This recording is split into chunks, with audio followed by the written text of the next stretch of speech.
Bonsoir à tous, soyez les bienvenus dans votre grand dossier qui s'intéresse au jour d'après le sommet en Alaska. Sommet que nous avons suivi de très près sur LCI et dans le reste du monde forcément. Pas de cessez-le-feu, pas d'accord, pas beaucoup d'informations après ce sommet. Donald Trump n'a pas renoncé de son côté à une paix durable. Volodymyr Zelensky, lui, va se rendre lundi, dans 2 jours exactement, à Washington pour pouvoir rencontrer Donald Trump. Mais que va-t-il se passer? Quel impact des Européens? Est-ce que c'est un rendez-vous qui va faire avancer les choses positivement pour l'Ukraine ou est-ce que ça va être un énième rendez-vous manqué? En tout cas, regardez ce que Donald Trump a déjà très précisément en tête. Nous nous sommes mis d'accord sur beaucoup de points. Quelques-uns ont été convenus, mais pas tant que ça. 1 ou 2 assez importants, mais je pense qu'ils peuvent être réglés. Maintenant, c'est vraiment au président Zelensky de conclure, et je dirais aussi que les nations européennes doivent s'impliquer. Nous sommes vraiment proches d'un accord. L'Ukraine doit accepter, mais peut-être qu'ils diront non. Voilà pour la forme. Pour le fond, on se connecte tout de suite avec Washington. Merci beaucoup Sophie Chevallereau d'être avec nous en direct, Sophie, de Washington. On le sait donc maintenant, lundi, dans 2 jours exactement, Volodymyr Zelensky va se rendre là où vous vous trouvez, très exactement, pour rencontrer le président américain. À quoi est-ce qu'il faut s'attendre ? Oui, Donald Trump et Volodymyr Zelensky ont échangé pendant près d'1 heure par téléphone lorsque Donald Trump se trouvait à bord de son avion après sa rencontre avec Vladimir Poutine. Et donc, le président ukrainien sera ici à Washington dans 2 jours. D'ailleurs, la presse américaine ne parle quasiment que de ça. Ce matin, Zelensky dans le bureau ovale lundi. Que vont-ils se dire? Dans une interview accordée à Fox News, on l'a entendu, le président américain estime désormais que c'est au président Zelensky de négocier un cessez-le-feu. C'est un changement de discours radical, puisque il y a encore quelques heures, lorsque Donald Trump se rendait en Alaska pour rencontrer Vladimir Poutine, il disait « Je veux un cessez-le-feu, j'y vais pour un cessez-le-feu, et s'il n'y en a pas, je ne serai pas content ». Eh bien, finalement, il n'est plus question de ça. Désormais, Donald Trump estime que le meilleur moyen de mettre fin à la guerre est de signer un accord de paix. Par ailleurs, des journalistes sur CNN il y a quelques instants se posaient la question: est-ce que Volodymyr Zelensky va recevoir le même accueil que Vladimir Poutine sur le sol américain? Est-ce qu'à lui aussi on va lui dérouler le tapis rouge? Vous savez, ici tout le monde a en tête l'humiliation qu'avait fait subir Donald Trump à Volodymyr Zelensky en février dernier dans le bureau ovale. Merci beaucoup Sophie Chevallereau en direct de Washington avec les images, Sophie Chevallereau, d'Armel Exposito. Merci à toutes les deux d'avoir été avec nous autour de ce plateau pour m'accompagner dans ce grand dossier. Violeta Moskal, soyez la bienvenue, madame. Vous êtes maître de conférence et présidente fondatrice de Global Ukraine. Thomas Ernaud, soyez le bienvenu, monsieur. Bonjour. Vous êtes écrivain, spécialiste de la défense et des affaires. Toujours à mes côtés, Vincent Crouzet, expert en renseignement, auteur de ce livre qu'on ne peut que conseiller, Comment vivre dans un monde en guerre. Soyez le bienvenu. Et enfin, Jean de Dynastie. Vous êtes ancien ambassadeur de France en Russie. On vient de parler de cette rencontre qui va avoir lieu, quoi qu'il se passe, dans 2 jours, à Washington, entre Volodymyr Zelensky et Donald Trump. Volodymyr Zelensky est plutôt confiant, voilà ce qu'il a déclaré. Lundi, je rencontrerai le président Trump à Washington pour discuter de tous les détails concernant la fin des massacres et de la guerre. Je suis reconnaissant de son invitation. Violeta Moskal, je suis obligée de vous poser cette question. Est-ce que Volodymyr Zelensky a appris de sa dernière rencontre avec Donald Trump? Comment est-ce qu'il se prépare? Exemple très concret. Est-ce qu'il va prendre, d'après vous, un interprète? Je pense que le monde entier a appris malheureusement sur la leçon malheureuse qu'on a observée tous fin février dans le bureau ovale, parce que c'était pas le seul. Les Européens, les leaders européens ont été aussi très choqués et en général, en fait, l'opinion publique de voir la communication qui a été vachement violente, en fait. Donc c'est sûr que les leçons ont été tirées et malheureusement même Poutine a appris aussi, parce qu'on a vu la façon dont il a jeté des fleurs et a fait des compliments de façon tellement flagrante qu'on était presque mal à l'aise de voir comment il a tout dit, il a mis vraiment des compliments sur chaque point faible, tous les messages que Donald Trump avait besoin d'entendre. Et maintenant, visiblement, dans l'interview avec Fox News hier soir, il les répétait plusieurs fois, il était tellement content, donc ça a bien matché en fait, sur la vanité, l'égocentrisme et tout. Maintenant, la question d'interprète, je pense que oui, techniquement, ça peut permettre de gagner un peu de temps, mais ça va bien au-delà, en fait. C'est vraiment la personnalité de Donald Trump qui a été hier un élément de découverte pour ceux qui ont suivi la soirée qui était quand même retransmise en grande partie, en fait. Donc, de voir la sensibilité à cette flatterie, je pense que c'est un élément de menace même pour la sécurité nationale des États-Unis. On va se connecter tout de suite avec Kiev parce qu'il y a notre envoyée spéciale Marianne Kotonov qui nous attend. Marianne Kotonov, c'est une équation compliquée qui attend le président ukrainien lundi prochain alors qu'il doit se rendre une nouvelle fois dans le bureau ovale pour rencontrer Donald Trump. Oui, parce que évidemment, il a beau dire qu'on va lui donner tous les détails et qu'il remercie Donald Trump de son invitation, il a certainement lui aussi en tête l'accueil très froid et très humiliant qu'il avait eu il y a 6 mois. Et puis, de quoi va-t-on parler exactement ? Donald Trump a évoqué effectivement des avancées, a évoqué on est tout proche d'un accord de paix, mais un accord de paix sur le dos des Ukrainiens. Est-ce que le président américain va lui demander, par exemple, de céder tout le Donbass, même les régions qu'il n'a pas encore, qui ne sont pas sous contrôle russe, à la Russie. Et là, Volodymyr Zelensky, le piège va se refermer sur lui, parce que qu'est-ce qu'il va pouvoir dire ? Il va pouvoir dire, non, je ne suis pas d'accord de donner tout le Donbass, et à ce moment-là, c'est lui qui va être accusé de vouloir continuer la guerre, ou alors il va devoir céder, on va lui tordre le bras. Donc pour lui, c'est un numéro d'équilibriste, d'autant qu'il ne doit pas non plus trop fâcher Donald Trump, parce que il faut que les États-Unis, pour la survie de l'Ukraine, continuent à être son allié, continuent à fournir des armes et à aider l'Ukraine. Donc pour lui, c'est quasiment une équation impossible. Et beaucoup d'Ukrainiens ici pensent que c'est un piège, que c'est vraiment très compliqué pour Volodymyr Zelensky et sont très inquiets de cette entrevue qui aura lieu donc lundi. Marianne Kotonov avec les images de Marine Truchot en direct de Kiev. Vincent Cruz, et vous vouliez réagir ? Juste sur la forme, une petite chose. Déjà dans la première minute, on va être fixé sur quelque chose.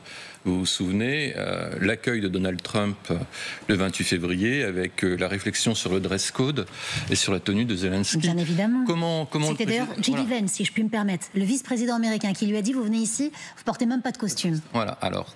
Comment sera habillé, comment sera vêtu Zelensky ? Je ne pense pas qu'il va changer, qu'il va déroger à son habitude. Ce serait une forme de soumission avant l'entretien. Peut-être qu'il portera une simple veste au-dessus de son sweatshirt des forces armées ukrainiennes, mais ça va être un moment très, très intéressant, ces premières minutes. Et vous posiez la question, qu'est-ce que Zelensky a retenu comme enseignement du 28 février ? Qu'est-ce que Trump aussi a retenu comme enseignement du 28 février ? Bonne question, ça. Oui. On va le voir dans les premières minutes. Et quel visage il va présenter, quel peut-être nouveau visage il va présenter à l'opinion internationale. Très intéressant que la presse américaine titre « Est-ce qu'on va sortir le tapis rouge aussi pour Volodymyr Zelensky ?» C'est très intéressant ce parallèle avec le sommet d'hier soir. Oui. Mais il n'est pas très fondé, parce que en fait le tapis rouge c'est une visite officielle, il y a des protocoles très précis, donc le tapis rouge c'est pour une visite d'État, ça c'est sûr, avec passage en revue, musique et tout, pour une visite officielle, pour un ministre ou un premier ministre ou un président, et pour une visite de travail, il n'y a pas de tapis rouge. On descend discrètement, on est accueilli par le chef du protocole, on vous enfourne dans une voiture et vous allez travailler dans un bureau. Et c'est important de l'expliquer pour ne pas avoir la mauvaise compréhension de ce qu'on va voir, ce à quoi nous allons assister. Oui, et c'est vrai, mais je pense qu'on va faire un procès à Trump là où il n'y a pas lieu d'en avoir. Visiblement, la visite de Poutine avait un certain statut protocolaire que n'a pas la visite de Zelensky, qu'on le veuille ou non, dès le départ. Bon, en attendant, il y a une autre question, si vous le permettez, Thomas Ernaud. Il y a la question des garanties de sécurité. Parce que Washington aujourd'hui a déclaré qu'elle allait accorder des garanties de sécurité à l'Ukraine qui allaient être semblables à celles de l'OTAN sans que l'Ukraine n'adhère dans l'OTAN. Ça veut dire quoi ? Moi, j'analyse ça comme un retour un peu justement à ce qui a été fait avant, qui est l'opération dite spéciale en 2022. Il y avait ce qu'on appelait, comment ça s'appelait ce dispositif-là, qui permettait en fait à long terme de faire adhérer l'Ukraine à l'OTAN. C'était les nouvelles opportunités. Voilà. En fait, c'était tout un dispositif sur une dizaine d'années qui devait permettre d'aboutir à faire adhérer l'Ukraine dans l'Alliance Atlantique. Aujourd'hui, évoquer ça dans la presse, est-ce que c'est pour voir quelles vont être les réactions russes et voir un petit peu comment ils vont réagir à travers leur porte-parole, ou est-ce qu'il y a véritablement une ambition? Et derrière cette ambition, qu'est-ce qu'ils entendent par là? Puisqu'on sait que dans l'Alliance Atlantique, il y a des alliances l'Alliance va toucher à la fois au commandement, aux exercices militaires et à la coopération, à la vente d'armement. La plupart des nations de l'OTAN ont du matériel américain, mais c'est également le fameux article 5, qui est donc la réaction des pays membres en cadre de guerre sous certaines conditions et sous certaines volontés. Donc c'est presque un retour en arrière qu'on avait connu, et plutôt la doctrine un peu de Biden. Mais Donald Trump, déjà en 2016, n'avait pas non plus été véritablement opposé comme il était à la base aujourd'hui à une entrée à long terme de l'Ukraine dans l'OTAN. Là, il faudra voir ce qui est derrière, mais je pense que c'est plus un coup diplomatique. Qu'autre chose ? Voilà, parce que de toute manière, si on relie bien l'ultimatum du 17 décembre 2021 ou le mémorandum du 2 juin 2025 de la Russie, c'est quelque chose pour eux qu'ils jugent inacceptable, et en fait, je pense que ça bloquera les négociations, un cessez-le-feu, mais encore plus un traité de paix. Pour reprendre ce que vous venez d'évoquer à l'instant, le fameux coup diplomatique, peut-être va-t-il un peu plus loin, ce coup diplomatique. Trump n'en démord pas, il veut organiser une rencontre tripartite. Lui, Vladimir Poutine, Volodymyr Zelensky. On l'écoute, il l'a dit hier soir, très précisément après son sommet, à nos confrères de Fox News. Il faut maintenant organiser une rencontre entre le président Zelensky et le président Poutine. Et avec moi aussi, je pense. Si cela leur convient, je serai présent à cette prochaine réunion. Volodymyr Zelensky, lui, est loqué depuis le début. Il dit l'Ukraine souligne que les questions clés peuvent être abordées au niveau des dirigeants et qu'un format trilatéral est adapté à cette fin. Là, ça ne bloque pas. Néanmoins, c'est pas ce que dit la Russie. Non, c'est intéressant qu'il y revienne dans cette interview, parce que c'est certainement ce à quoi il souhaitait parvenir. C'était l'une des souris, si j'ose dire, vers lesquelles il voulait, l'un des points qu'il voulait obtenir hier de la part de Vladimir Poutine. On pensait d'ailleurs que ce serait un point qu'il obtiendrait facilement, et vraisemblablement les Russes ont émis des conditions à cette réunion tripartite. C'est peut-être une des choses qui a bloqué et qui a grippé le processus de négociation du sommet hier, alors qu'on pensait que c'était finalement un point qui serait beaucoup plus facile à obtenir de la part de Trump. Il a dû être extrêmement déçu, donc il revient sur cet engagement qu'il a peut-être fait à Zelensky. Ceci dit, j'ai vu un communiqué russe ce matin qui indiquait que les conditions n'étaient pas réunies. Voilà. Il a dit lors du sommet en Alaska, Vladimir Poutine, Donald Trump n'ont pas évoqué de futurs sommets tripartites en présence de Volodymyr Zelensky. Il y a peu de chance. Une porte s'ouvre, une autre se referme. Mais il n'a pas dit son dernier mot, Donald Trump. Ce qu'il veut, peut-être va-t-il l'obtenir, Jean de Glignesti. Il y a eu une séquence en mai qui était intéressante suite à la réunion à Kiev dont on a parlé avec Starmer, Zelensky, Macron, Merz. Dans cette séquence, les Européens ont demandé un cessez-le-feu dans les 3 jours. Poutine a rétorqué en disant moi je suis prêt à négocier, il n'a même pas mentionné le cessez-le-feu, donc nous allons envoyer des négociateurs à Istanbul. À ce moment-là, Zelensky a dit d'accord pour négocier, mais à condition que ça soit Poutine et moi, et donc qu'on négocie au sommet, parce que là c'est du sérieux. Et à ce moment-là, évidemment, les Russes ont refusé. Poutine ne veut pas rencontrer Zelensky, en tout cas à ce stade, mais enfin c'est une constante de sa position. Violeta Mosquello. Il me semble que cette histoire de mécanisme de garantie, quelque chose d'équivalent à l'article 5 de l'OTAN, c'était quelque chose qui était pour nous évident à la suite du lancement de la coalition des volontaires. En fait, on voyait venir en fait le nombre des accords bilatéraux que l'Ukraine a signés sur la sécurité et la défense avec la France, avec la Grande-Bretagne, tout ça.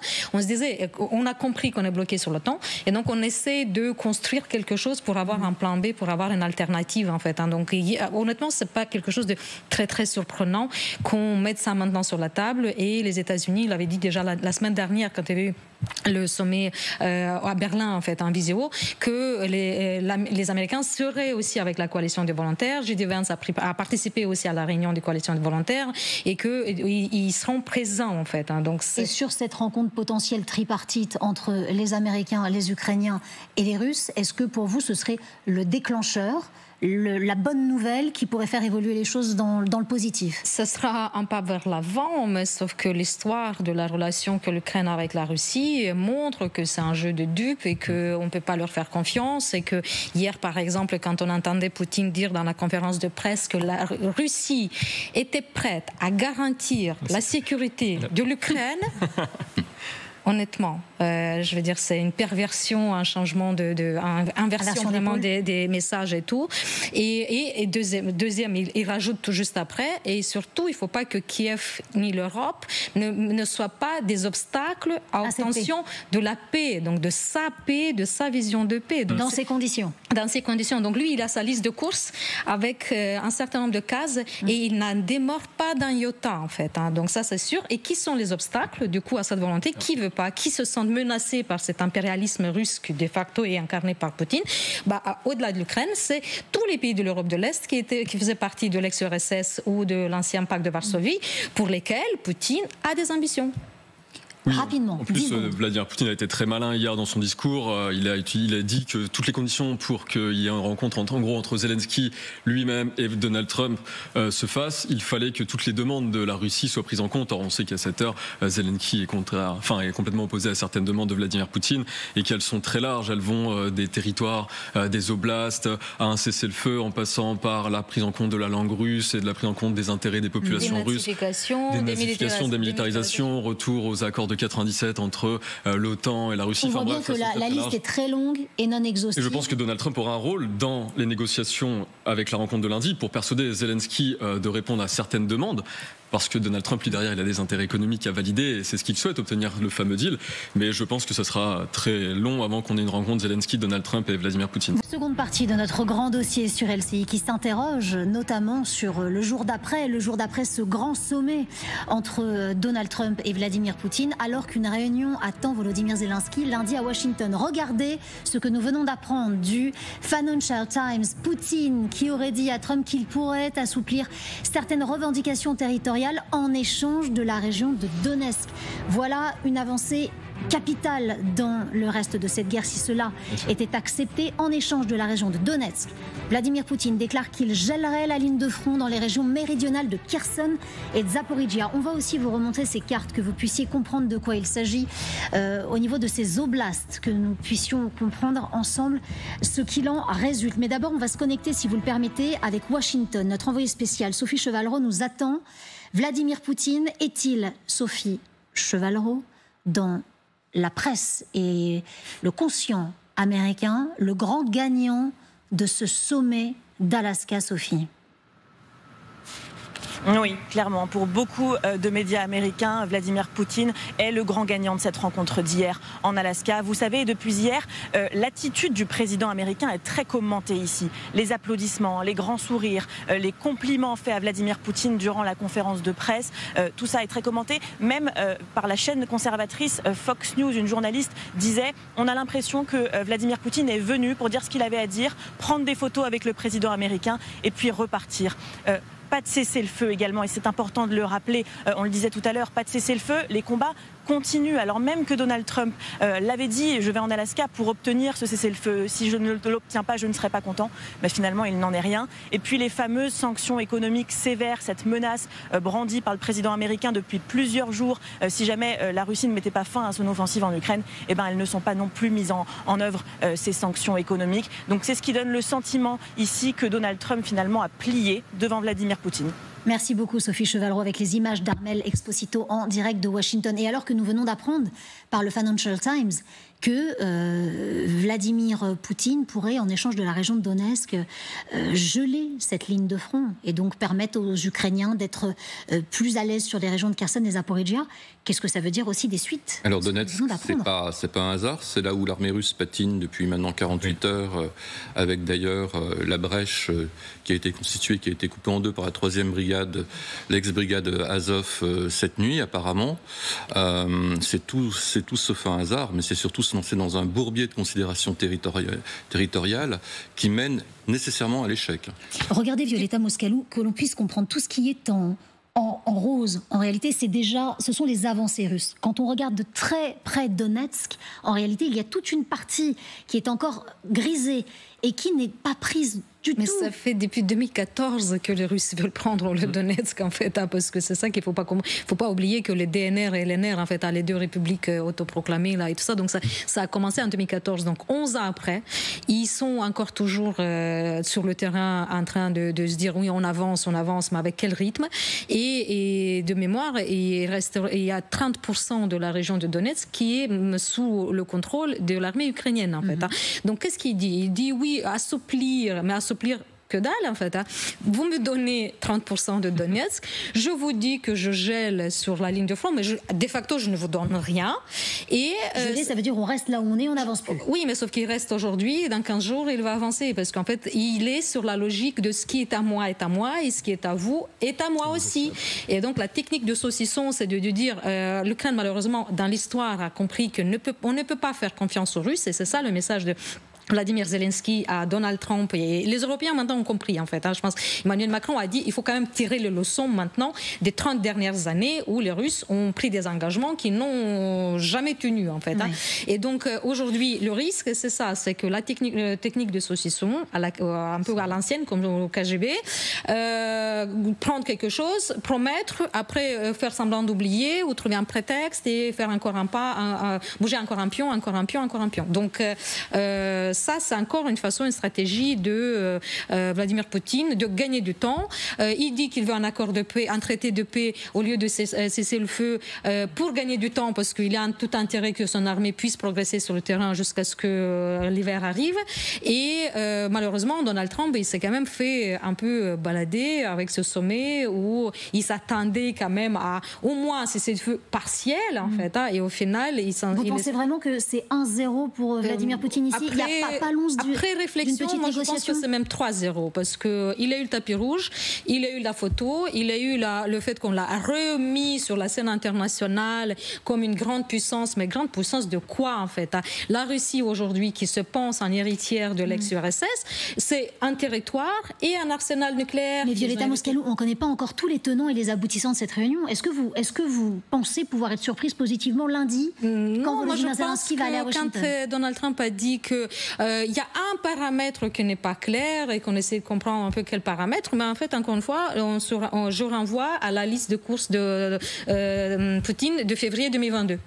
Violeta Moscalou et vous autres messieurs autour de ce plateau, je vous propose qu'on écoute Donald Trump. Donald Trump, hier, après le sommet, il est interrogé par nos confrères de Fox News. Le journaliste lui pose très précisément la question des territoires et déjà, il esquisse il y a un deal. Regardez. Il va y avoir un échange de territoires. Il y aura plus de territoires russes qu'il n'y en avait avant. Ce dont l'Ukraine a réellement besoin, ce sont des garanties de sécurité hors OTAN. Dans votre boule de cristal, c'est ce vers quoi on se dirige? Oui, eh bien, c'est un point sur lequel nous avons négocié. Et ce sont des choses importantes sur lesquelles nous nous sommes largement accordés. C'est ça, il y a plein d'accords. Vous vouliez réagir? Oui, déjà pour Vladimir Poutine, Lugansk et Donetsk, c'est des demandes prioritaires, donc ça paraît plutôt logique que ce soit annoncé de cette manière-là et que ça fait partie de l'objet des négociations.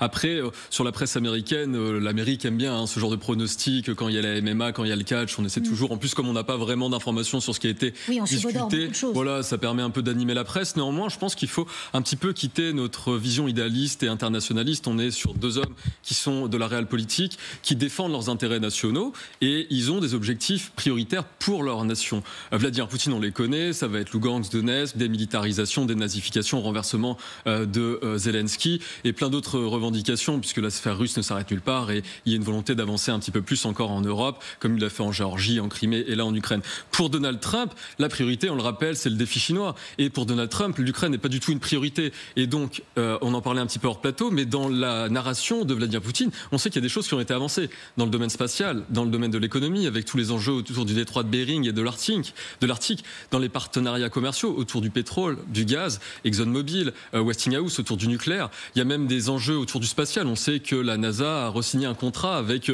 la société russe pour exploiter l'ISL jusqu'en 2028. Donc je pense que il n'y a pas eu de défaite de Donald Trump ou de victoire de Vladimir Poutine. Il y a deux méthodes complètement différentes, avec un homme qui a 20 ans d'expérience, qui est un petit peu plus rusé, voire beaucoup plus rusé, qui sait très bien jouer de l'éthos, du pathos et du logo selon les situations, et un Donald Trump qui aime bien faire toujours un peu de l'esclandre et montrer son armement comme il l'a fait avec les B2. Et puis quand on négocie par propos, par terme étymologique, c'est qu'on n'est pas d'accord, on négocie, donc forcément... Exactement, et puis c'est le but des négociations. On sait qu'il y a deux puissances au monde, c'est ce qu'on dit toujours. Il y a le soldat, c'est-à-dire la force, les soldats, et la diplomatie.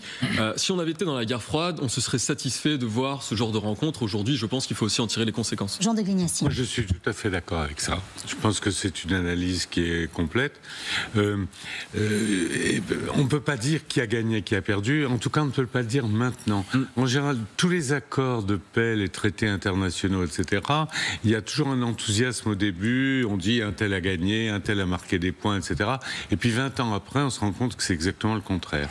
Or, par exemple Helsinki, tout le monde a pensé à l'époque que l'Occident avait reconnu les frontières issues de Yalta et que c'était une défaite, etc. Et en fait, Helsinki a marqué le début de la fin pour l'Union soviétique avec la troisième corbeille sur les droits de l'homme, etc. Donc on ne peut pas tirer des conclusions hâtives. Voilà. Alors, maintenant, il y a quand même quelque part, et là je rejoins M. Crouzet, quelque part une petite déception très clairement de Trump. Il pense que probablement la Russie n'a pas payé assez pour l'occasion extraordinaire qu'il lui a offerte de normaliser ses relations, de reprendre une stature internationale qu'elle a d'ailleurs, enfin vis-à-vis de l'Occident tout au moins. Et donc il y a quelque part une petite frustration. Est-ce que vous le voyez ? On le voit, par exemple, on a cité le fait que, en fait, d'abord l'annulation protocolaire du déjeuner, en fait, le départ de Poutine un peu à la sauvette, il n'y a pas eu flanc-flanc. Pardon ? C'était pas en grande pompe, contrairement à l'arrivée. Voilà, exactement. Donc c'est des petits éléments. Ce qui m'a frappé quand même, c'est que dans la conférence de presse avec, c'était Fox, il n'y a pas d'amertume, il n'y a pas de vexation. Donc c'est très léger, Mais il y a quelque chose qui n'a pas vraiment marché quelque part. Vincent Crouzet. Oui, je pense que Trump va reprocher une certaine ingratitude à Poutine. On disait tous hier en plateau, avant le sommet, que Poutine devrait absolument lâcher quelque chose pour permettre à Trump de sauver la face. Ça n'a pas vraiment été le cas. La presse américaine est très dure ce matin sur ce sommet, tant sur la forme que sur le fond. Donc ça va laisser des traces. Maintenant, je voulais répondre un petit peu à Thomas. Je suis désolé. On laisse pas deux prédateurs et la loi de la jungle, en fait, s'emparer du monde entier. Il faut être fiers, nous, Européens, de notre universalisme, des valeurs que nous défendons. C'est pour ça que nous sommes debout. C'est pour ça que demain, nous devrons épauler de la manière la plus ferme possible et la plus solide possible les Ukrainiens. Sinon, on va tous se faire bouffer. Je voulais réagir aussi là-dessus parce que la phrase, effectivement, qui était notre vision idéaliste et humaniste versus la réalité, le réel politique, en fait. Je suis désolée, mais le droit international, c'est pas une vision idéaliste, en fait. Il y a une violation flagrante du droit international. Je parle même pas qu'on est le pays des droits de l'homme et pays de lumière et qu'on se doit aussi, par mémoire et respect à nos anciens, de tenir un certain nombre de postures. Et je voulais juste vous dire mon étonnement de nombre de messages que je reçois sur les réseaux sociaux des gens qui sont dans le métier qui est le mien, des enseignants, des pédagogues, qui me disent mais il faut défendre ces postures, l'aspect un peu vision et valeur et le droit humain, parce que nous, on est choqués face à nos étudiants ou nos élèves qu'ils sont déjà blasés, ils ne réagissent même pas et ça les choque même pas, ils prennent comme si ça fait partie un peu de la norme, c'est normal. Et on me dit, mais qu'est-ce que je peux enseigner moi à mes étudiants en droit? Ou bien un autre prof qui me dit, en sport, c'est pas les mêmes valeurs qu'on transmet. Et en tant que pédagogue et que prof, ça me parle, ça me percute. Et je pense qu'on a un devoir aussi quand même de rappeler ces valeurs et que c'est pas de l'idéalisme en fait, hein, c'est le droit international. Et sur il y a des règles. Les territoires, c'est ce que vous dites, c'est des territoires qui appartiennent à une nation, qu'on leur prend, qu'on deal sans eux. Kiev cédera, Trump l'a décidé. Je crois que notre bandeau résume énormément la situation actuelle. C'est terrible peut-être pour vous. Vous nous dites non et vous allez pouvoir nous expliquer pourquoi vous dites cela. Mais c'est juste les règles. Quand on dit que le droit international c'est des règles, c'est notamment pour éviter ce que dit Vincent, la loi de la jungle en fait. Parce que on ne peut pas imaginer le 21e siècle comme la loi de la jungle face à tous les prédateurs. Mais qu'est-ce qui va se passer lundi, Violetta Moscatelli? Il y a un principe de réalité qui est terrible et nous le comprenons parfaitement. Quand on regarde ces territoires, qu'est-ce qui va se passer? Comment est-ce qu'on deal tout ça? On voit bien que le droit international a été largement bafoué et pas que sur cette guerre par ailleurs. On pourrait le transposer à d'autres guerre. Il y a ce principe de réalité qui fait que lundi, Volodymyr Zelensky va devoir rencontrer Donald Trump. Qu'est-ce qu'ils vont se dire dans le bureau ovale alors que sur les territoires, on a déjà des bribes de ce qui pourrait arriver. Allez-y. C'est une preuve pour moi que ça ne s'est certainement pas aussi bien passé que le souhaitait Donald Trump. Il va devoir revoir Zelensky, celui qu'il a plus ou moins assez fortement critiqué devant la presse américaine. Et je pense que ça peut justifier effectivement que Donald Trump n'a pas réussi à obtenir vraiment ce qu'il souhaitait. Néanmoins, on est dans les négociations et ces négociations vont avancer. Mais est-ce qu'il va devoir le faire céder sur les territoires ukrainiens? Ah oui. Je pense que c'est la raison pour laquelle il le reçoit, c'est que lui a ses intérêts personnels au nom des États-Unis d'Amérique qui sont les accords sur les minerais et les accords avec la Russie, je venais de le dire, sur le spatial, sur tout ce qui va être lié au passage de navigation dans le détroit de Bering et vers l'Arctique. Et l'Ukraine n'étant pas sa priorité, il veut que ça accélère presque à tout prix. Et pour lui, la perte de Lugansk ou de Donetsk, qui est très grave pour les Ukrainiens, ne l'est pas pour les États-Unis. Les États-Unis, vulgairement, n'ont pas d'intérêt pour l'Ukraine. Et il l'a fait savoir durant sa campagne, il l'a fait savoir dernièrement. Et c'est à nous de prendre ce sens des réalités. On doit défendre nos valeurs, mais pour défendre nos valeurs, encore faut-il que les États européens et que les représentants européens aient fait ce qu'ils font. Vous savez, c'est le principe aristotélicien, cause à effet. Pourquoi on en est là aujourd'hui? Pourquoi il n'y a pas de représentants européens autour de la table des négociations? On a souvent fait référence à Yalta, même si je trouvais que c'était un peu indécent de faire référence à cette conférence. Mais à l'époque, vous avez du Churchill qui représente les intérêts plus ou moins européens et qui permet notamment à De Gaulle d'avoir un rôle dans le partage de l'Allemagne. Aujourd'hui, vous n'avez pas un seul représentant européen. Pourquoi? Parce que depuis 20 ans, les Européens ont acheté énormément de matériel américain et se sont satisfaits d'avoir cette protection de l'Alliance Atlantique, parce que les Européens, comme Angela Merkel et les représentants allemands, se sont satisfaits d'avoir des Nord Stream 1 et 2 qui ont été mis en place et n'ont pas diversifié leur ravitaillement énergétique, et parce que les Européens n'ont pas pris les décisions pour être autonomes et avoir ce qu'on appelle une politique finalement gaulliste, c'est-à-dire souveraine. De la responsabilité des Européens d'en être là aujourd'hui? Complètement, elle est totale, mais elle est totale sur l'armement, elle est totale sur le choix énergétique, et c'est ce qui fait qu'aujourd'hui on négocie sur la diplomatie. Complicité passive en fait, parce qu'on a nourri le monstre. Enfin, je suis désolée, je ressors la même métaphore, mais je veux dire, Poutine depuis 2000, qu'est-ce qu'il a fait? Il a détruit l'opposition en Russie, il a fait la guerre en Tchétchénie, on a eu la guerre en Géorgie, on a eu une responsabilité aussi sur la façon dont ça s'est fini. Et effectivement, ils ont pris 20% du territoire. Donc aujourd'hui, il pense qu'il va reproduire la même chose et qu'il va préserver ces 20% de territoire. Maintenant, l'effet de réalité, effectivement, il s'impose à l'Ukraine, il s'impose aussi à président Zelensky, il s'impose aux Européens. Les Européens qui pèsent quand même sur la façon dont les échanges entre Poutine et Trump. Et on va y venir dans un instant. Mais l'esprit de réalité, ça veut dire quoi? Si l'Occident propose, l'Europe, les États-Unis, des mécanismes de garantie en face pour dire accepter que de facto aujourd'hui ces territoires sont sous contrôle russe, l'Ukraine, elle peut être capable d'accepter à une seule condition, ne pas reconnaître formellement, de dire aujourd'hui de facto c'est comme ça, on a une ligne de front qui est gelée, on gèle et ça appartient à personne. Verra ensuite, sauf que Poutine n'étant pas dupe, il va imposer une reconnaissance par l'Ukraine et par l'Europe et par l'Occident. Nicolas Conquer est avec nous. Nicolas Conquer, merci monsieur, vous êtes le porte-parole des Républicains Overseas en France.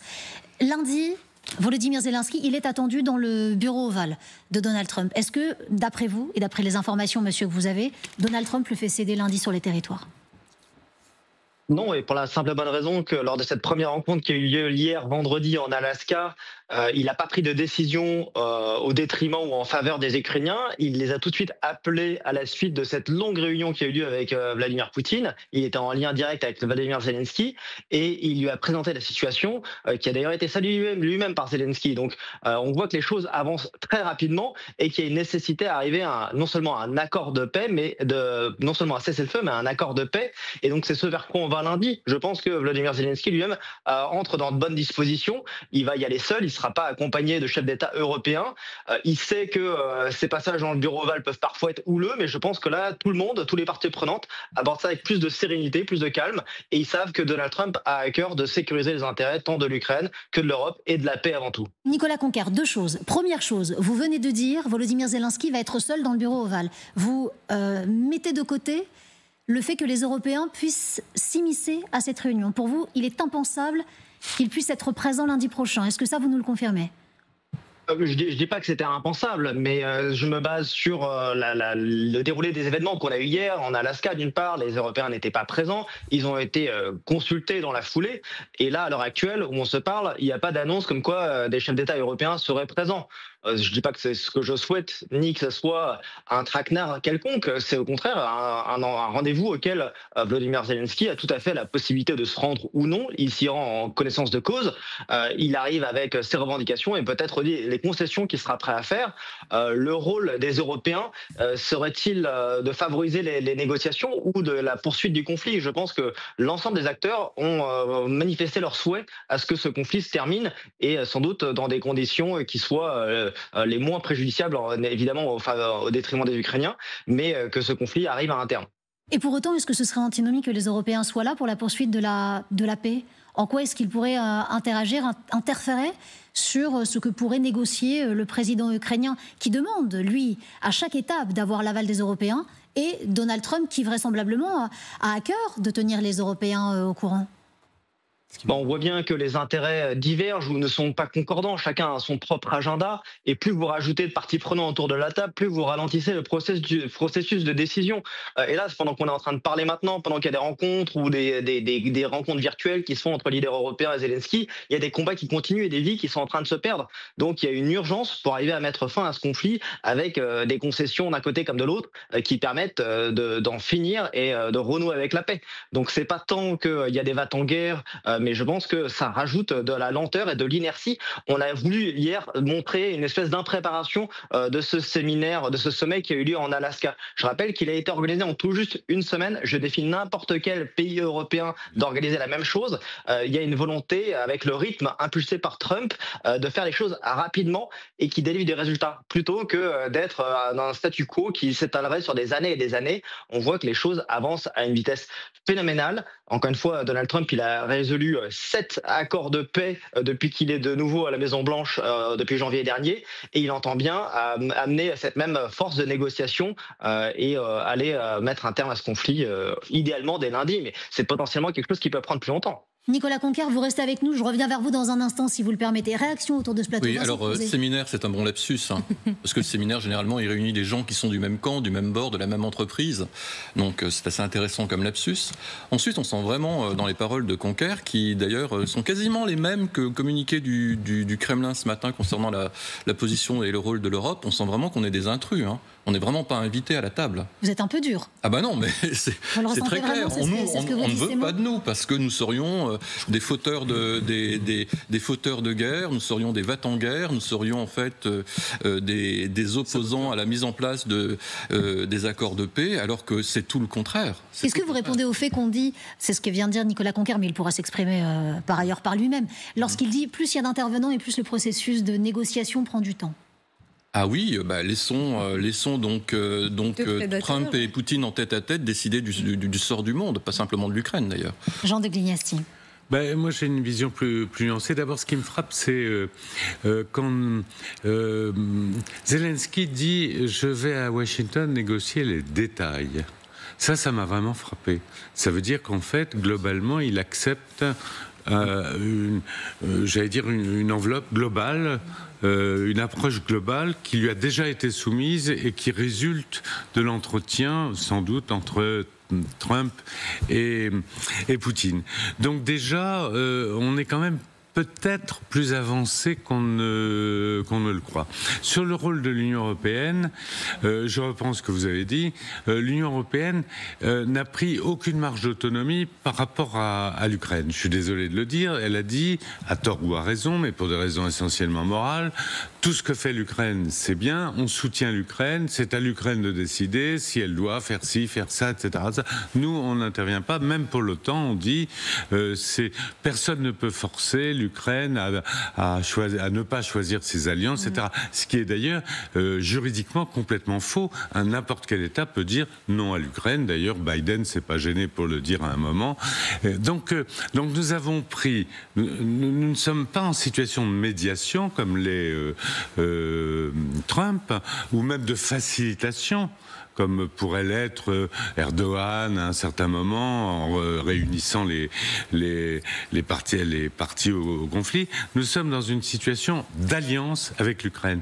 Et de ce fait, effectivement, nous n'avons pas véritablement de place à la table des négociations. Qui veut réagir ? J'ajouterai un point, je pense que il faut bien différencier la volonté de Vladimir Poutine qui, lui, évoque directement les nations européennes comme n'ayant pas à être autour de la table des négociations et évoque le terme de sabotage. Il l'avait déjà fait le 7 février en 2022 lorsqu'il avait reçu Emmanuel Macron. Il avait dit « Vous n'êtes pas mon principal interlocuteur, c'est Washington ». À l'inverse, Donald Trump, il est un peu plus changeant. C'est-à-dire qu'un jour, il ne veut pas entendre parler des nations européennes et puis après la conférence, on entend qu'il a eu Ursula von der Leyen, Emmanuel Macron, Keir Starmer, Zelensky. Donc je pense que pour lui, les nations européennes, elles ont un rôle à jouer, et notamment à travers l'Alliance Atlantique et l'achat d'armement américain. Il y a toujours le fameux complexe militaro-industriel. En l'occurrence, si la guerre doit continuer et que, à la suite de la rencontre avec Zelensky qui aura lieu lundi, on n'arrive pas à un cessez-le-feu dans les jours qui suivent, les États-Unis vont certainement, ce qu'ils sont en train de faire et ce qui a été annoncé depuis longtemps, véritablement se retirer. Néanmoins, ils seront toujours présents par l'intermédiaire du complexe militaro-industriel. En plus, ils ont malgré tout... business, quoi. C'est ce que vous il y a le business, et c'est tout ce que pousse Donald Trump. Les minerais, les métaux rares, ExxonMobil, on me dit que BlackRock aurait déjà négocié la plupart des biens immobiliers. Enfin voilà, il y a tout un panel de choses autour de l'économie qui compte. Ce que ne veut pas Donald Trump, comme ne le voulait pas Joe Biden, c'est qu'il y a un seul GI qui soit sur le territoire ukrainien et ne sait pas sa priorité. Les biens immobiliers, c'est-à-dire ? On sait qu'il y a eu des négociations entre Américains et Ukrainiens autour de la reconstruction de l'Ukraine et que principalement il y a deux pays qui vont en tirer profit, mais profit parce que ce sont les deux pays qui ont le plus aidé l'Ukraine, ça va être les États-Unis d'Amérique. D'ailleurs Zelensky se tourne toujours vers les États-Unis d'Amérique car il sait que c'est le partenaire le plus puissant pour peser dans les négociations, et l'Allemagne. L'Allemagne, on sait que c'est le pays qui a aussi aidé lourdement l'Ukraine. Permettez-moi de ne pas être d'accord quand même. Attendez, regardez déjà le travail qui est fait par la France, et il faut aussi saluer l'équipe de l'envoyé spécial pour l'Ukraine, Pierre Heilbronn, en fait, et tout le travail qui se fait pour rapprocher les entreprises françaises et les projets de reconstruction en Ukraine, pour mettre en place des garanties, des mécanismes et tout ça. Donc la France, elle est quand même bien positionnée pour être partie prenante sur le terrain. Donc je pense que quand on entend, moi en tout cas, quand je vois sur les réseaux sociaux me parler des BlackRock, ça c'est vraiment des théories conspirationnistes. Ça vous énerve énormément. Ça m'énerve énormément, effectivement. Par contre, par rapport à l'Europe, pourquoi il méprise l'Europe ? Pourquoi ? Parce que Poutine, il a dit clairement qu'il veut revenir à l'état du monde de 1997. À l'époque, il y avait une dizaine de pays qui sont maintenant membres de l'Union européenne, qui étaient sous l'influence en fait de l'Union soviétique. Donc en fait, il veut récupérer cette influence, et son obstacle pour ça, pour atteindre son objectif, sa mission, son obstacle, c'est l'Europe en fait. Et donc c'est pour ça que c'est normal qu'il méprise l'Europe, mais c'est pas pour autant qu'on doit céder. Pour revenir à notre sujet initial, qui est l'après-sommet et ce qui a probablement été dealé, je vous propose que nous regardions ensemble l'un des passages phares d'après ce sommet. Lorsque les deux hommes sont ensemble, qu'ils parlent devant la presse, ça ne vous aura pas échappé, ça n'a pas duré bien longtemps. Néanmoins, les clés, les mots, les messages sont bien présents. Regardez comment l'un et l'autre se parlent, notamment Donald Trump qui évoque son interlocuteur principal, Vladimir Poutine. Regardez. À nouveau, Monsieur le Président, je tiens à vous remercier. Nous allons échanger très rapidement et nous revoir très bientôt. Merci beaucoup, Vladimir. La prochaine fois à Moscou. Ça, c'est une question très intéressante. Je pense que cela pourrait être possible. Nicolas Conquer, vous êtes toujours avec nous. J'aimerais que vous puissiez réagir, Nicolas Conquer, sur la façon dont Donald Trump interpelle Vladimir Poutine. Il lui dit merci, Monsieur le Président, et puis après, il utilise son prénom. Merci beaucoup, Vladimir. Vladimir Poutine lui dit la prochaine fois ça se passera en Russie et Donald Trump dit pourquoi pas. Il continue en disant on risque de pas mal me critiquer sur ce sujet. Mais ça, c'est pour la forme. En revanche, ce qu'il y a à noter, c'est que cette conférence de presse, elle a été jointe. C'est un excellent signal pour la diplomatie. Je rappelle que la dernière fois qu'il y a un chef d'État américain qui a rencontré Vladimir Poutine, c'était Joe Biden, c'était en Suisse, et ils n'ont pas parlé ensemble. Donc après, que vous enrobiez un petit peu le message, que vous fassiez passer part de familiarité, c'est le propre des chefs d'État. On n'enrobe rien du tout, mais si on devait faire un parallèle entre la façon dont Donald Trump s'est adressé à Vladimir Poutine et dont il s'adresse par exemple à notre président Emmanuel Macron, lorsqu'il est plutôt enjoué ou de bon augure, de bonne humeur, il va l'appeler Emmanuel, et puis d'un seul coup, lorsque ça ne va plus, lorsqu'il monte le ton, il va l'appeler Monsieur le Président Emmanuel Macron. Vous voyez, il y a de toute façon dans les mots, sans que nous enrobions nous en tant que journalistes, une signification qui est très particulière. Est-ce que ça veut dire quelque chose ? Vous nous répondez. Peut-être y a-t-il une proximité entre ces deux hommes, peut-être parlent-ils le même langage.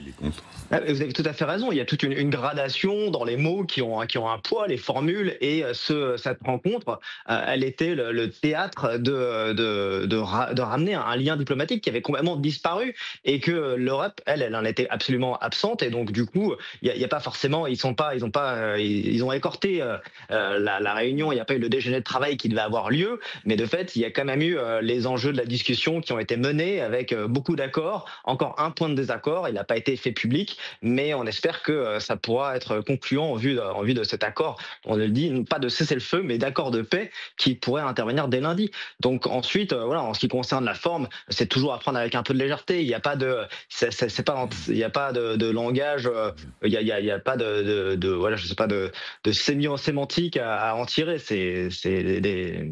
C'est le propre d'une rencontre en face à face plutôt qu'une communication plus radicale et plus forte qu'il peut y avoir sur les réseaux sociaux, par exemple. Alors Nicolas Conquer, dernière question avant que nous vous libérions. On vous remercie encore d'être resté avec nous à distance. Est-ce que vous avez plus d'échos sur ce qui a été dealé hier entre ces deux hommes? On vous rappelle juste que nous n'avons pas vraiment d'informations. Peut-être quelques informations distillées, notamment sur les territoires, mais au-delà de cela, voilà où nous en sommes. Est-ce que vous, de votre côté, chez les Republican Overseas en France, vous avez plus d'informations à nous communiquer ? Alors là, effectivement, les nouvelles tombent un peu au compte-gouttes. Il y en a sur éventuellement les revendications qui ont été faites. Vous avez dû en parler sur le territoire autour de Donetsk. Mais en soi, sur ce qui était de l'ambiance, il y avait quand même cette... pas cette cordialité, mais cette discussion qui a pu être menée dans de bonnes circonstances et qui en fait sont nécessaires dans le cadre de relations diplomatiques. Et c'est pas à Monsieur l'ambassadeur qui est sur le plateau qu'on va l'apprendre, mais ça contribue en fait à ce lien. Et même avec vos ennemis, et à plus forte raison avec vos ennemis, c'est là où il faut arriver à entretenir ce lien, et on peut pas juste opter pour une politique de la chaise vide ou de rompre ce canal qui ne prolonge que des conflits sans fin. Donc moi je suis très optimiste malgré ce qu'on a pu dire sur une réunion qui a été écourtée. Je pense qu'elle a été au contraire écourtée pour favoriser les négociations avec Vladimir Zelensky et les chefs d'État européens en vue du processus qui est très rapide. On le dit, une rencontre hier en Alaska vendredi, une rencontre à Washington le lundi qui suit. C'est sous stéroïdes, là, ça va à toute vitesse et c'est très bon pour les Ukrainiens, pour la paix et pour l'Europe en général. Merci Nicolas Conquer d'avoir été avec nous en direct sur LCI. Sous stéroïdes, nous dit Nicolas Conquer, ça va très très vite. Est-ce que vous aussi, autour de ce plateau, vous êtes optimiste sur ce qui a été dealé ? On vous rappelle juste qu'on n'a pas d'informations plus que cela. Quelqu'un peut-être a des informations sur... La seule information qui est évidente, c'est que Poutine n'a pas démordu d'un iota en fait. Il a toujours ses mêmes revendications et il n'en lâche aucune. Donc la seule façon de faire un accord de paix, c'est de lui dire alléluia à tout et de le laisser après reprendre un peu de souffle économiquement parlant. Parce que là, en ce moment, c'est son intérêt.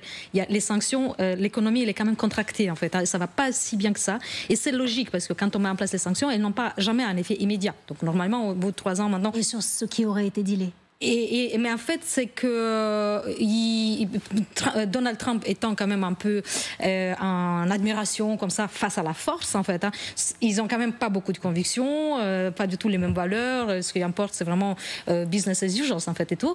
Donc, il essaye de trouver des moyens pour dire ok, on va donner des garanties à l'Ukraine, accepter que de fait vous avez perdu ces territoires, et puis après, advienne que pourra, on va faire du business, en fait. Regardez ce que dit Donald Trump sur la Russie, justement.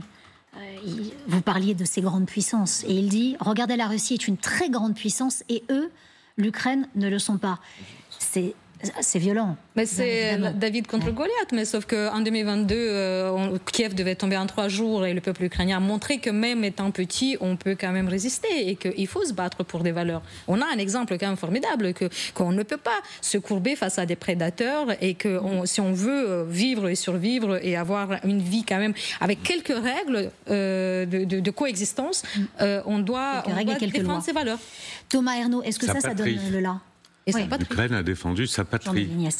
Parce que, en fait, la motivation principale, celle que les Russes n'ont pas comprise, c'est qu'il y avait une nation ukrainienne qui défendait sa patrie. Les braves types qui ont défait les Russes à l'aéroport, etc., c'était des gens qui luttaient pour l'Ukraine. Ils luttaient pas pour la démocratie, les droits humains, etc. Ils luttaient pour leur terre. Et ça, c'est un enjeu très important. Et leur survie. Et leur survie, peut-être, à titre personnel. Thomas Ernaud, lorsque Donald Trump dit « Regardez, la Russie est une très grande puissance » et eux, il ne dit pas l'Ukraine, hein, eux, donc l'Ukraine, ne le sont pas. Est-ce que ça donne le là à des négociations qui probablement nous ont échappé vu qu'on n'a pas eu de compte-rendu, mais est-ce que ça veut dire beaucoup ? Ça donne en tout cas l'idée qu'il se fait de l'Ukraine et de ce conflit russo-ukrainien. Mais en même temps, je vais un petit peu relativiser cette citation et revenir à ce que vous abordiez entre Poutine et Donald Trump.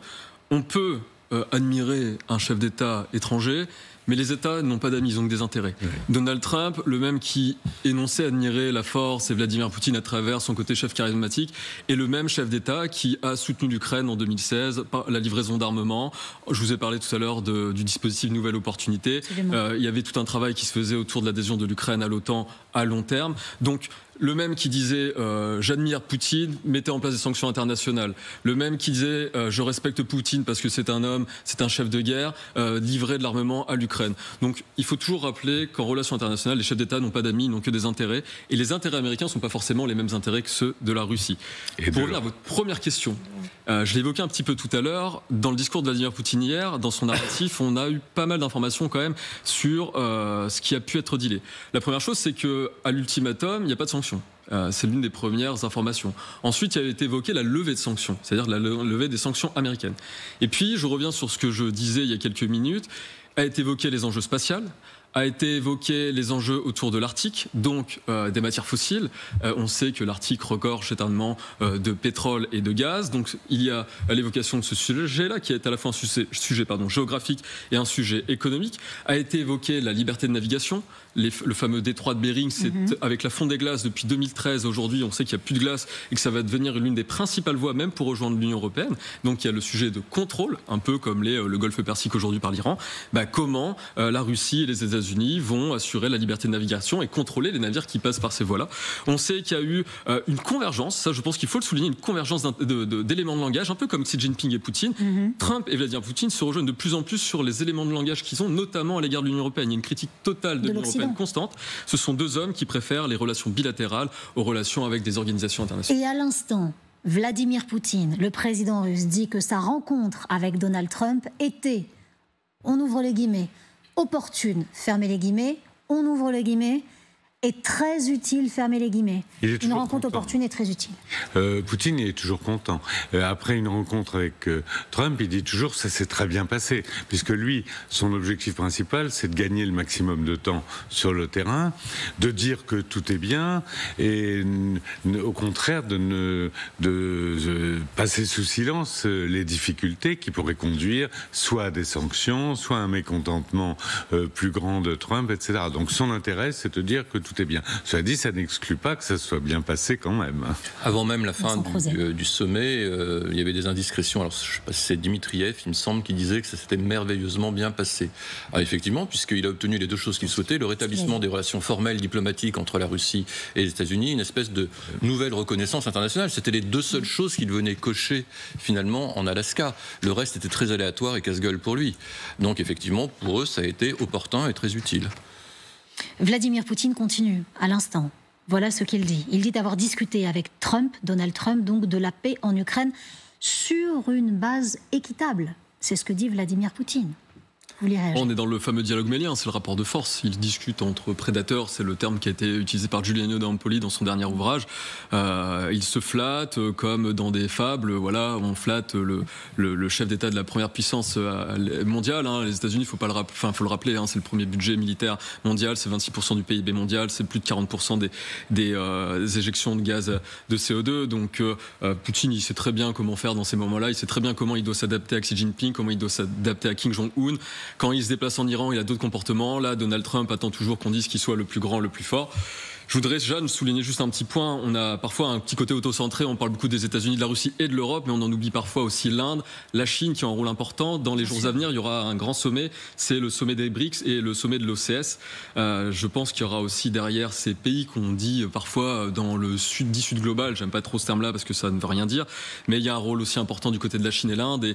Et Donald Trump a plus ou moins cédé à plusieurs reprises vis-à-vis de la Chine en repoussant constamment les droits de douane. Et céder, c'est un grand mot aussi, pareillement. Je ne sais pas si c'est le terme céder, mais vis-à-vis de l'Inde, il n'y a pas de sanctions sur la livraison de pétrole de la Russie à l'Inde. Donc, il faut aussi regarder du côté de ces pays-là qui vont avoir une voix dans les jours à venir. D'ailleurs, à ma connaissance, il n'y a pas de communiqué chinois, officiel chinois, me semble-t-il, depuis 24 heures. Jusqu'à présent, je ne l'ai pas vu. Non, nous non plus. Ouais, donc, c'est assez surprenant, parce que c'est quand même un événement d'ampleur internationale. Il y a une vraie question ils sont satisfaits de la rencontre, quand même. Ils sont satisfaits de la rencontre. Je crois qu'il y a eu un terme d'utilisation de satisfaction de la rencontre, parce que Poutine a aussi pas rendu compte, mais vous a appelé après qui est le fameux... Juste pour souligner que les bases équitables dans la tête de Poutine, c'est l'Union soviétique d'un côté et l'Amérique de l'autre côté, en fait. Donc lui, il vit encore mentalement au XXe siècle, et sauf que ce n'est visiblement pas le principe de réalité du XXIe siècle, où la Russie, c'est moins de 2% du PIB mondial. Vous avez dit combien pour les États-Unis ? 26%. Voilà, donc fois 13. De quoi on parle, en fait ? Comment on peut les mettre côte à côte ? Mais Poutine est inconscient, parce que souvenez-vous, c'était en 2024.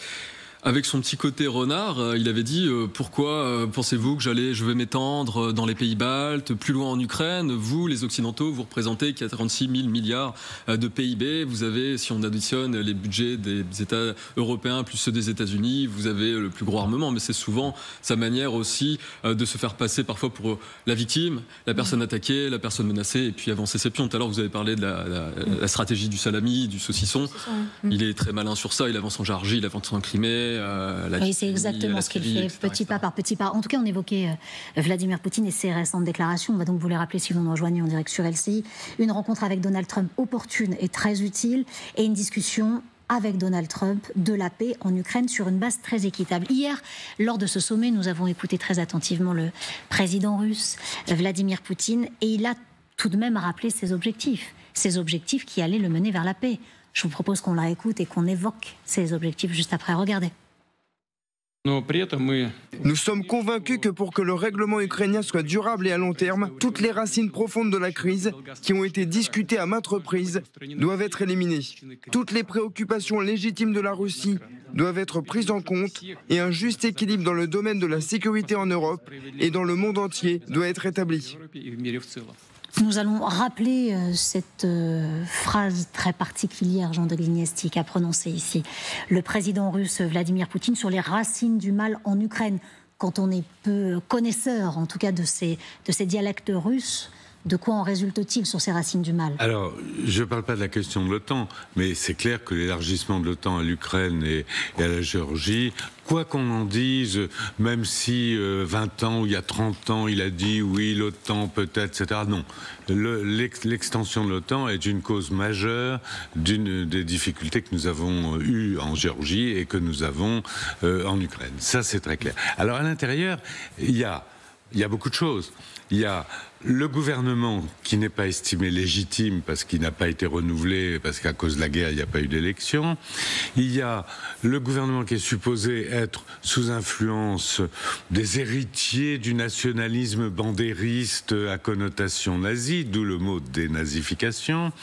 Il y a la question de la langue russe et même la question de la religion. La question de la langue russe, parce qu'il y a des lois qui ont été prises en 2017 qui interdisent, enfin qui mettent fin à l'enseignement obligatoire du russe. Enfin bon, il y a des tas de choses. Tous les Ukrainiens parlent russe, mais il y a des lois dans ce genre. Et il y a la religion, parce que l'indépendance du pays dans l'orthodoxie entraîne naturellement l'érection d'un patriarcat indépendant. Et le patriarcat, il a été moins, si je puis dire, ordonné par Constantinople. Et ça aussi, les Russes ne l'acceptent pas et estiment que les orthodoxes du patriarcat de Moscou, qui existent en Ukraine, sont persécutés par le gouvernement. Et il y a énormément Et en fait, ce qu'il y a de terrible dans cette affaire, c'est que c'est sans fin. C'est-à-dire qu'à partir du moment où on ne reconnaît pas l'identité nationale spécifique de l'Ukraine, ça charge quand même beaucoup la barque. Alors, peut-être qu'au bout du compte, il se limitera à l'OTAN et puis à 2 ou 3 points concernant, je ne sais pas, de nouvelles élections, etc. C'est autre chose, la question territoriale. Mais c'est sûr qu'il y a un grand point d'interrogation et une marque de danger, là. Rapidement, Vincent Jean Guinesti a raison sur la question de la survie du régime. Je pense que dans cette formule, Zelensky est visé et qu'il peut passer avec l'eau du bain sur les causes profondes. Je pense que le chef d'État ukrainien a beaucoup de soucis à se faire. On va se connecter avec Kiev, on va poser la question à notre envoyé spécial. Marianne Kotonov, merci beaucoup d'être avec nous. Quel état d'esprit, d'après vous, et des Ukrainiens et du chef d'État, alors qu'on a bien vu que tout s'organise autour de l'Ukraine sans l'Ukraine? Oui, et ça, ils le savent depuis un moment déjà. En fait, là, ce qui commence à sortir, c'est notamment des sources du New York Times, c'est en fait ce que se sont dit Vladimir Poutine et Donald Trump. Et qu'en fait, donc, il y aurait le Donbass qui serait dans la balance.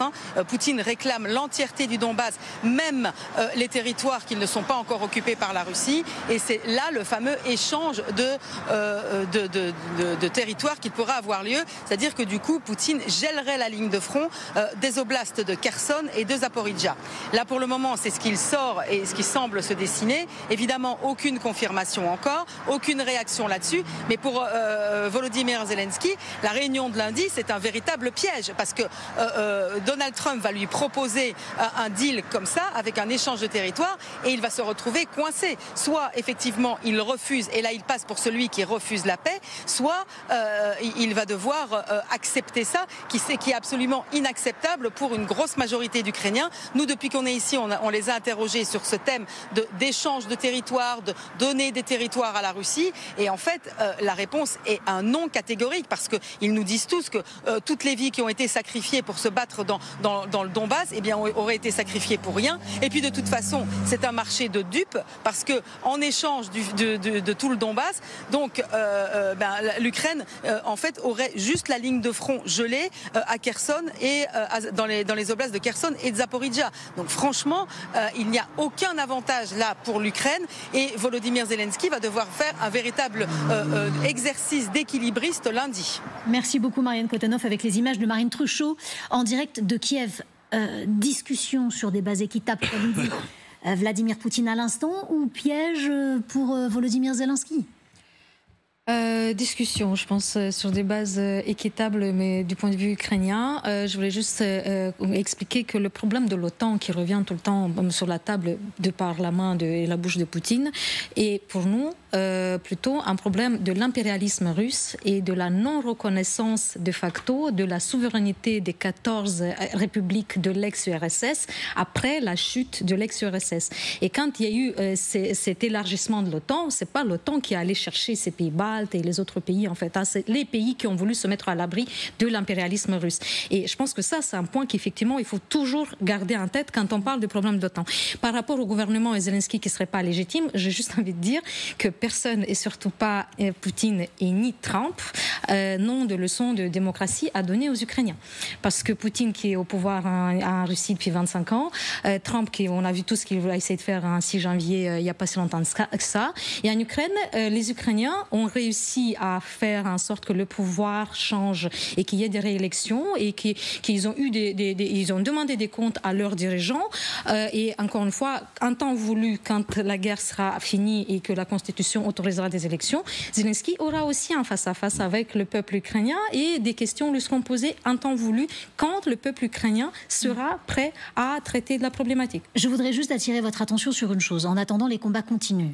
alors que nous sommes dans un processus de négociation. Les combats continuent en Ukraine. 139 affrontements ont été enregistrés entre les Russes et les Ukrainiens la nuit dernière, alors même que ce sommet en Alaska avait lieu. On a appris par Vitali Klitschko, qui est le chef de l'administration de Kiev, que l'armée russe avait lancé 85 drones et un missile sur l'Ukraine pendant la nuit de vendredi à samedi. Il va encore plus loin. Il explique que sur ces 85 drones, 61 abattus, dont des drones de type Shahed, des drones de conception iranienne. Ce qui montre bien l'intérêt des BRICS ici. Absolument. Et des drones leurs. Mais si on va un petit peu plus loin, il y a Dimitri Medvedev. Il est l'ancien président de la Fédération de Russie, un très proche de Vladimir Poutine. Et il dit « La réunion a prouvé que des négociations sont possibles sans conditions préalables et simultanément avec la poursuite de l'opération militaire spéciale. » Bon, voilà qui est dit. Il a tout intérêt, Vladimir Poutine, de continuer de grappiller des terres, notamment d'avancer, parce qu'on peut toujours négocier. L'un n'empêche pas l'autre. Voilà ce que nous disent les Russes. C'est ce que recherchait Poutine, de toute manière, avant d'arriver à Anchorage, c'est-à-dire le rétablissement des relations diplomatiques, la reconnaissance internationale, mais la poursuite du conflit, pensant lui-même qu'il a un avantage à l'heure actuelle, ce qui n'est pas certain. Je pense que tant le président américain que le président russe sont aveuglés par leur hubris, sont dans des bulles informationnelles, y compris des bulles informationnelles militaires ou d'ordre sécuritaire, qu'il est persuadé qu'il l'emportera, ce qui n'est vraiment pas certain. On l'a vu notamment au cours des 24 dernières heures avec une petite contre-offensive ukrainienne sur la région de Pokrovsk. Donc peut-être se trompe-t-il et qu'il commet une erreur stratégique. Je pense qu'il aurait pu profiter de cette réunion à Anchorage justement pour changer de stratégie, mais c'est pas le cas. Il reste dans son épure et il n'en bougera pas. Vladimir Poutine, une rencontre opportune et très utile, c'est ce qu'il dit. Regardez, on va l'écouter, le maître du Kremlin. Je tiens à souligner d'emblée que cette visite était opportune et très utile. Nous avons abordé pratiquement tous les domaines de notre coopération, mais nous avons bien sûr parlé en premier lieu d'une solution équitable à la crise ukrainienne. Jean de Glignesti, rencontre opportune et très utile, alors que dans le même temps, eh bien, on l'a vu, on négocie de façon opportune, très utile, mais les combats, ils continuent. Oui, mais j'allais dire, pendant la fête de la diplomatie, les combats continuent. Hein. Ça a toujours été le cas, effectivement. Alors, je ne vois pas d'exception dans l'histoire. On a interrompu les combats pour une négociation.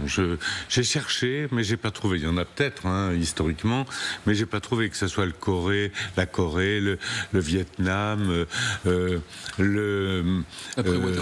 même la Première Guerre mondiale. Qu'est-ce qu'il y a encore ?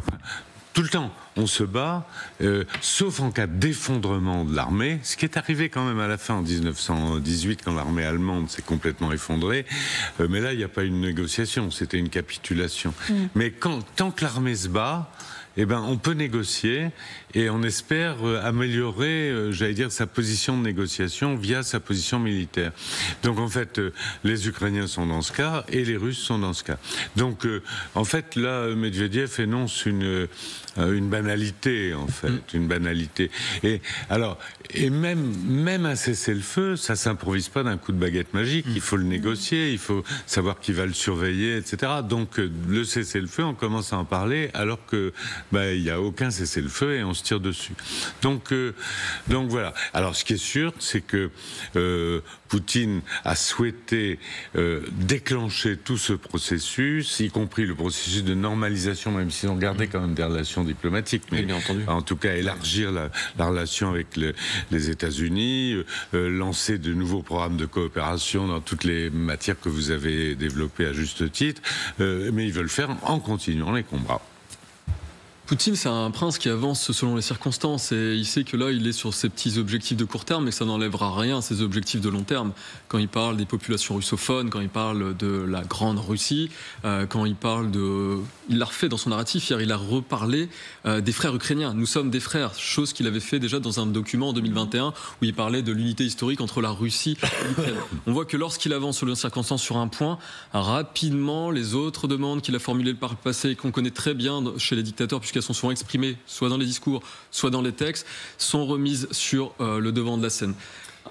Il a quand même parlé, c'est intéressant, de la nation ukrainienne qui ne manque pas de courage ou qui a du courage.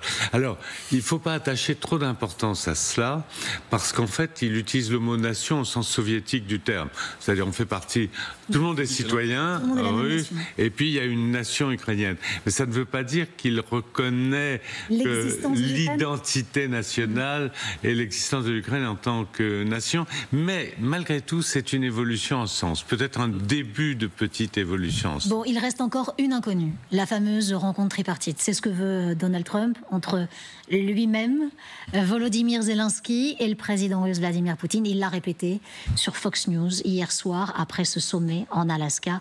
Regardez. Il faut maintenant organiser une rencontre entre le président Zelensky et le président Poutine.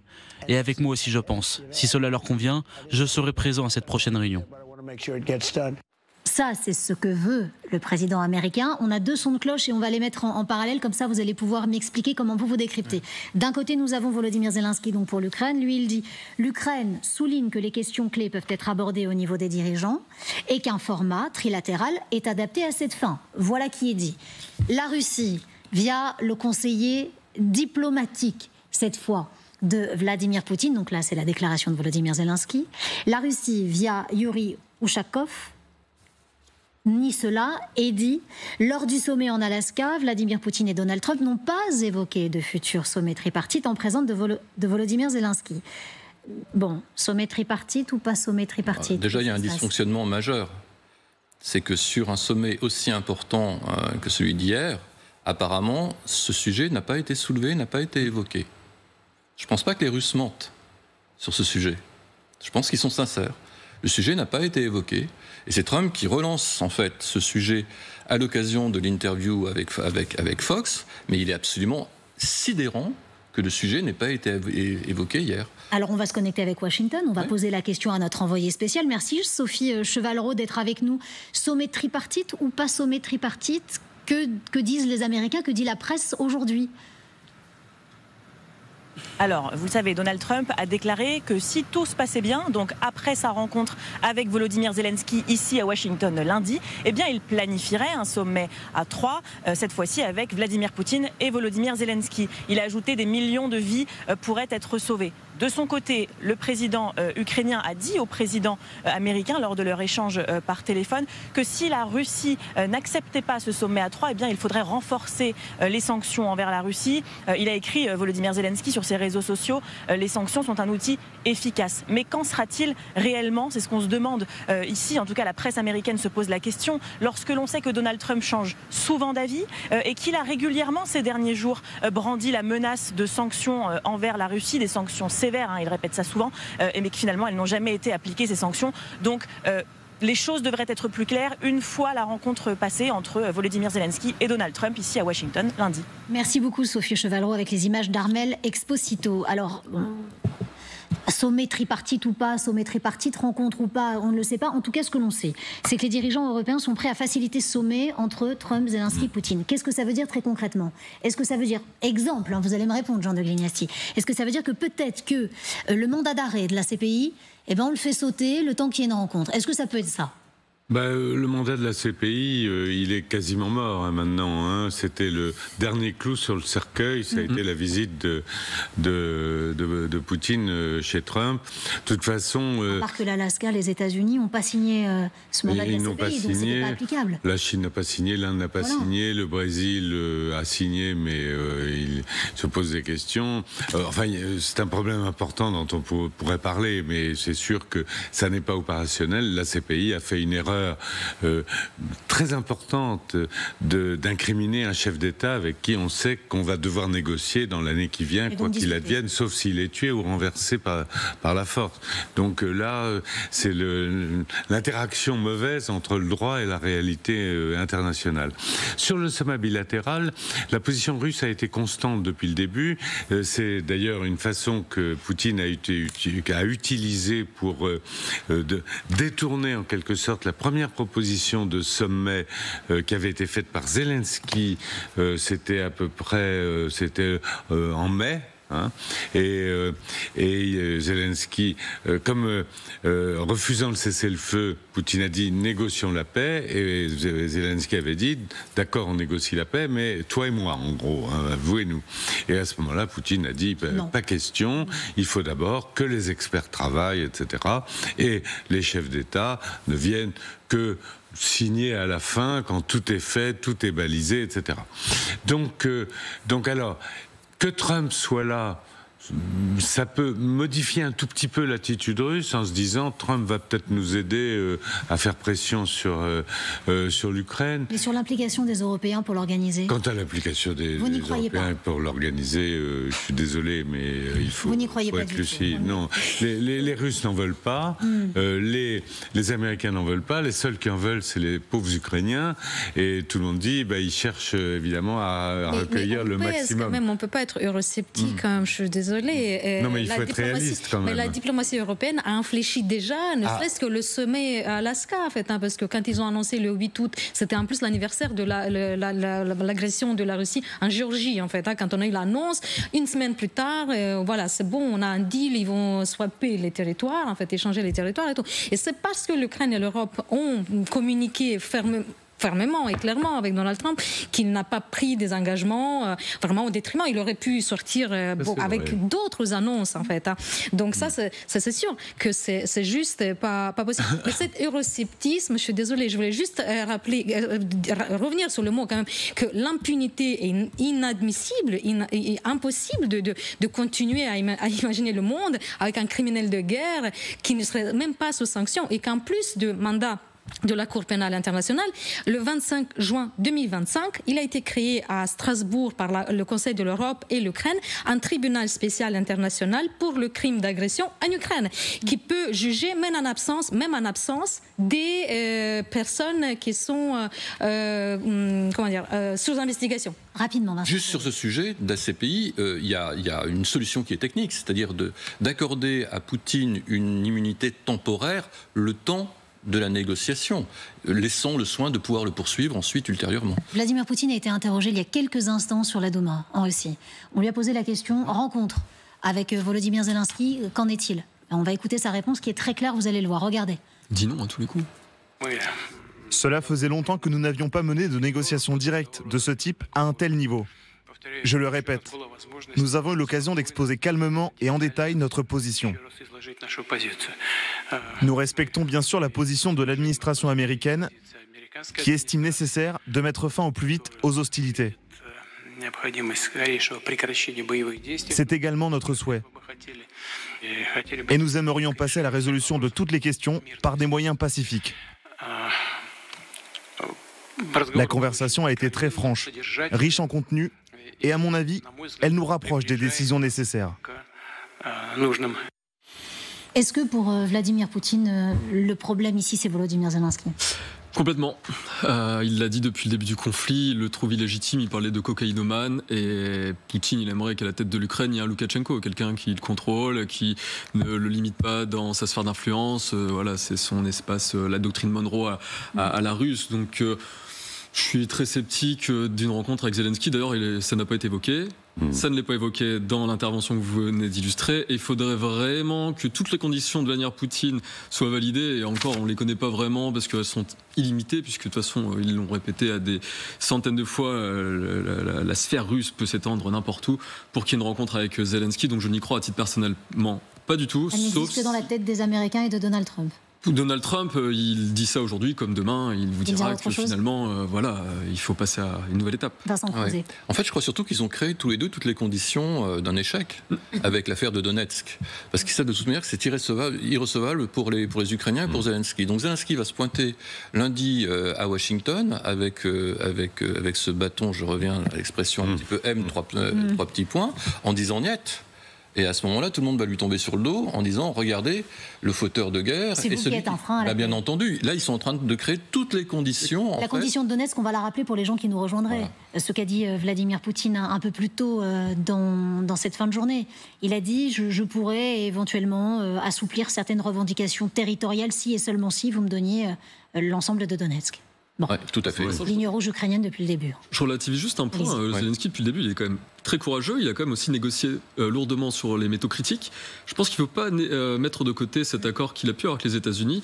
La mise en place des accords sur les métaux critiques autour du lithium et autres terres rares, ça ferait quoi? Ça ferait que pendant une trentaine d'années, vous allez avoir des entreprises américaines, vous allez avoir des raffineries qui vont se mettre en place, vous allez avoir un rôle important du port d'Odessa, et que du coup, là, on aurait des véritables garanties de sécurité. Je ne crois pas que sa venue lundi soit anodine, et notamment pour la protection de son pays. Parfois, il faut savoir négocier fortement et laisser du lest sur certaines choses quand on ne peut plus les avoir, même si ça fait mal. C'est la guerre d'indépendance des Ukrainiens, comme les Grecs l'ont eu, comme de nombreux pays l'ont eu. Elle coûte très cher en vie humaine. Mais Zelensky a montré à plusieurs reprises qu'il avait fait preuve de courage. Je pense que l'accord sur les métaux rares et les métaux critiques aura un rôle dans leur discussion encore. Violetta Moscalo.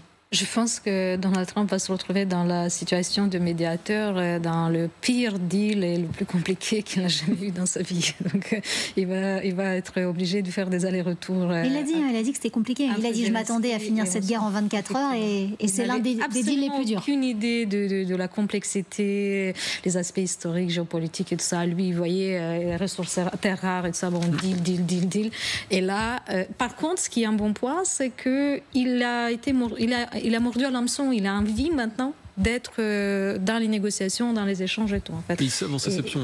Il l'a prouvé avec l'Arménie et l'Azerbaïdjan, excusez-moi.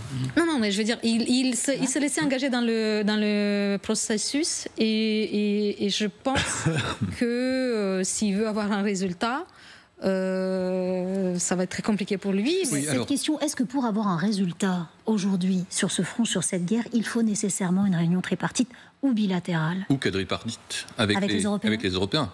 Enfin, ou du moins tripartite avec Zelensky et les Européens ensemble surtout. Des Européens. Et des Européens ensemble. Je trouve qu'on met beaucoup de choses derrière le mot bateau Europe. Ça sera certaines nations européennes. Donald Trump supporte pas l'Union européenne. Il veut des échanges bilatéraux. Il l'a vu avec Ernst Termer, Emmanuel Macron. Chacun s'est déplacé un à un. Le chancelier Merz. Il y aura des Européens, Mélanie a un rôle à jouer dans cela, mais je ne pense pas que ce soit l'Union européenne. Alors il y a un élément important que Trump, à mon avis, prend en compte, c'est sa visite au Royaume-Uni, auquel il tient énormément les 17 et 19 septembre prochains.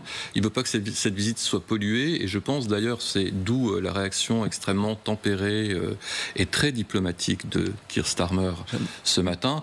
Je pense que le Royaume-Uni va avoir un rôle très très important dans les prochains jours. On a peut-être oublié d'évoquer autour de ce plateau une autre inconnue, mais qui n'est pas si inconnue. Il y a des échéances pour Donald Trump. Il y a les midterms très bientôt. Il a fait des promesses aussi aux Américains qui, on le sait, n'en peuvent plus de ce conflit.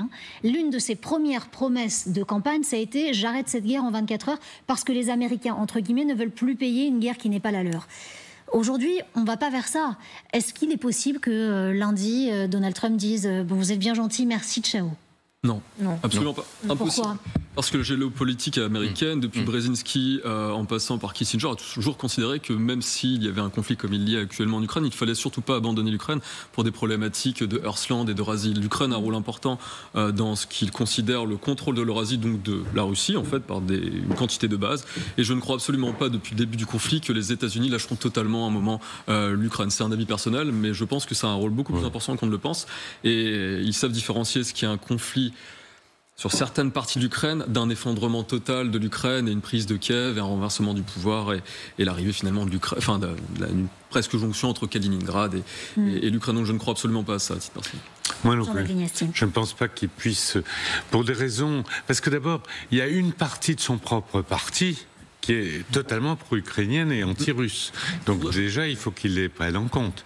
Il y a une partie de MAGA qui veut cesser de payer, etc. Donc il va faire les deux. Il fait payer les Européens. Pour l'instant, il a réussi admirablement bien. Il fait payer les Européens. Il affecte de soutenir l'Ukraine. Il va imposer, entre guillemets, la paix par la force. Donc, pour l'instant, c'est tout bénéfice pour lui, pour les midterms. Et puis, il veut rester le nombril du monde. Il regarde des audiences d'hier. C'était formidable. Le monde regardait ce sommet. Le monde regardait ce sommet. Et il veut rester le maître des audiences. C'est un homme de télé aussi. Violetta Moscalo. Moi, je suis restée vraiment marquée par l'observation de sa sensibilité à la vanité, à la flatterie, qui était vraiment extraordinaire. Et je me dis, mais comment est-ce qu'on peut être président des États-Unis ? Ça vous a choqué ? Et aussi fragile, et aussi vulnérable par ça. Oui, ça m'a vraiment profondément marquée. Vous vous attendiez à quoi ? Je ne pensais pas qu'il allait vraiment montrer ça comme ça au monde entier et qu'en plus ils reprennent les formules et ils s'auto-congratulent en fait. Il dit Poutine a dit que j'ai raison, que si j'avais été moi président, il n'aurait pas fait la guerre. Donc il est toujours en train de régler ses comptes avec Biden. Et puis c'est énorme, c'était vraiment décevant pour l'image en fait du président des États-Unis. Merci à tous les quatre de m'avoir accompagné. Vincent Crouzet, Jean de Guignasti, Violeta. Violeta, merci beaucoup d'avoir été avec nous. Moscalou, parce que c'est votre nom de famille, Violeta. Et merci à vous, Thomas Arnaud, de m'avoir accompagné. Merci de nous avoir suivis sur LCI.